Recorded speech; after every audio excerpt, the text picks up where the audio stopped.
Барлықтарыңызға қайырлы күн достар. Бүгін сіздерге сірненің рецептісімен бөлісемін. Өте дәмді, кешкі асқа дайындауға өте жеңіл тамақ.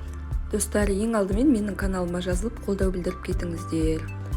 Бұл тағамды құстың етімен дайындасаңыздар да болады, бірақ етіңіз тез пісетін болса, оны да салсаңыз өте дәмді болып шығады.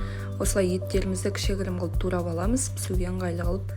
Одан кейін құсты алып, оны да дәл сондай алып кесіп ыдысқа салып қойып қоямыз. Одан кейін овощтарымыздың барлығын, морковь, картошкаларымызды пішімдерін осындай қылып турап барлығын дайындап аламыз. Содан кейін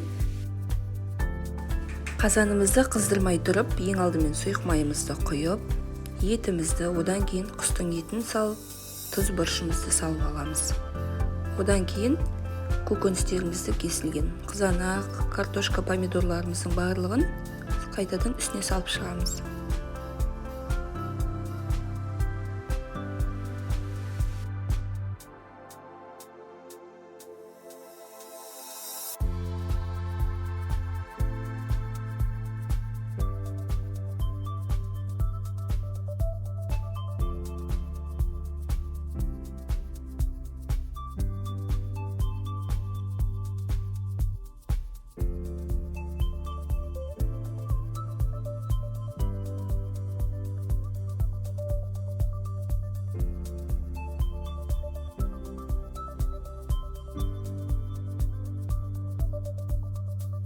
Капустаның қалың жерлерін кесіп алып, барлығын бетіне жауып шығамыз да, тұз, бұрыш, одан кейін кішкене томатпен суды араластырып, құйып жібереміз жарты кеседей.